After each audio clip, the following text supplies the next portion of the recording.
Bonjour à tous, bande de yaourts périmés. Je vous retrouve aujourd'hui pour parler de l'épisode pilote de The Amazing Digital Circus, une œuvre que j'ai découvert récemment, qui est sortie récemment, et je l'ai appréciée énormément. On y va sans plus tarder. C'est quoi encore ces conneries? Et bordel internet.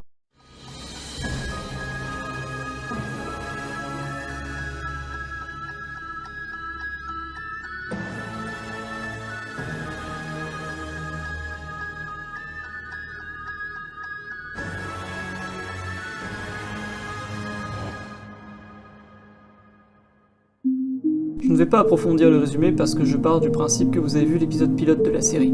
Je ne vais pas non plus parler de l'aspect extérieur, donc la production, on va vraiment rester au sein de l'épisode pilote en lui-même, sans parler de conception ou de production. Le récit prend place dans l'Amazing Digital Circus, où Kane nous présente les personnages du récit. Bubble, qui semble être son bras droit, Kinger, Zooble, Ragata et Jax. Il y a aussi Kofmo, qui malheureusement n'est pas là. Nous vient ensuite le personnage principal, Pomni, le point de vue que nous allons suivre. Découvrir ce monde ô combien étrange avec elle. Perdue et prise de panique, elle est ensuite reprise par Kane, qui leur lance une aventure. Mais cette aventure va être corrompue par bien des péripéties. Voilà, comme je vous l'avais dit, le résumé est plutôt restreint parce que si je développe le moindre aspect, ça va niquer le rythme de la vidéo et je ne vais faire que de me répéter. Bon, entrons dans ce terrible terrier de lapin. Qu'est-ce que le Amazing Digital Circus? C'est un monde virtuel dans lequel vivent des entités numériques, à l'exception de Kane, sur qui on va revenir, avec différents lieux, tous entourés d'un void, dont le néant. This is the void. We don't venture out into the void. Not even I know what's out there. Ce monde semble être fait pour un public large, ce qui nous laisse penser qu'il est retranscrit en tant que cinématique de jeux vidéo, en vue de l'introduction où Kane présente un générique pour nous, joueurs. Mais si ce monde entièrement virtuel est composé de créatures comme telles, les protagonistes, eux, sont différents. En effet, on apprend que nos héros furent humains, et qu'ils se sont retrouvés piégés. Mais comment? Pomni nous dit qu'elle a mis un casque, et que ce dernier n'arrivait pas à être retiré. C'est pas quelque chose de consenti en vue de la réaction de Kane, qui, comme souvent, va mettre la poussière sous le tapis. My, it appears a new human has entered this realm.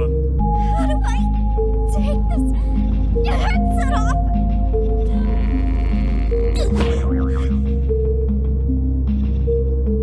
What's going on?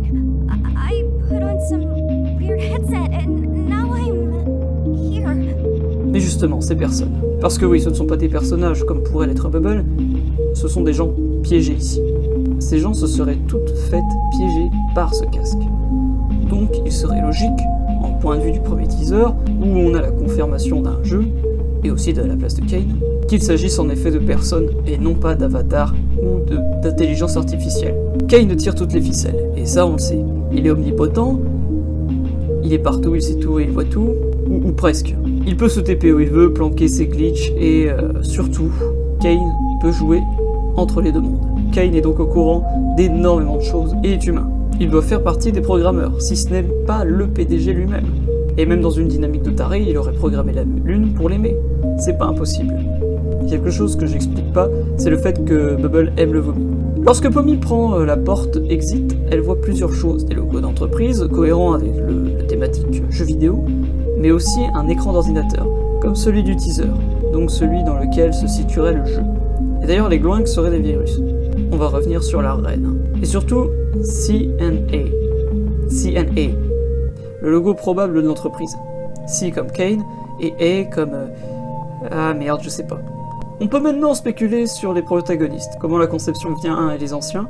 Déjà, la marionnette serait la base et l'essence des nouveaux corps, mais aussi des nouveaux noms, car il l'oublie.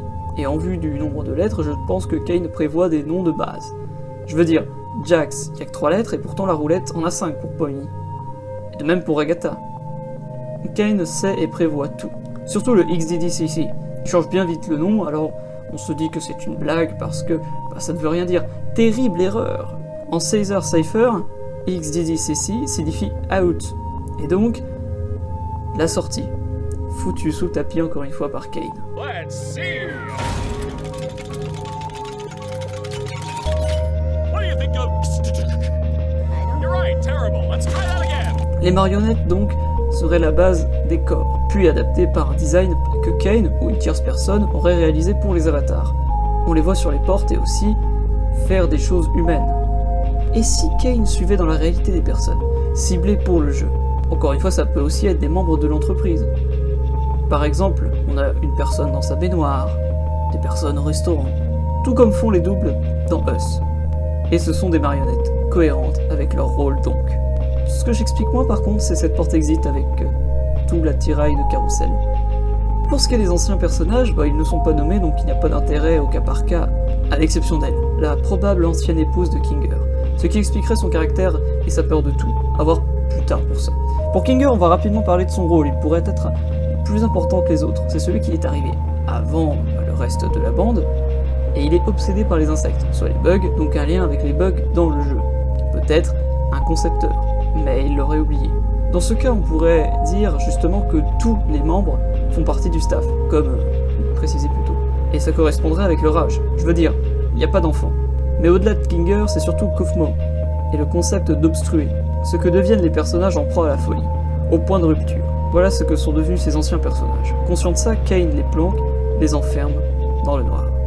Enfin, les références bibliques, on va pas pousser trop loin, mais surtout revenir sur l'importance qu'elles pourraient avoir dans la suite. Car pour le moment, en termes de narration, c'est pas le plus pertinent. Au-delà des images, la reine Glank, elle ressemble à un serpent, comme les représentations de la tentation ou du malin. Bon alors, je ne suis pas trop sûr pour ce dernier, car je ne suis pas trop connaisseur de la Bible. Mais aussi de sa réplique, Dieu deviendra Glank. Mais on est dans un monde numérique. Déjà, le concept de religion est étrange, mais aussi qui pourrait être Dieu. On verra. Ce qui est sûr, c'est qu'on a ici un univers riche. J'ai franchement hâte de voir la suite du pilote sur The Amazing Digital.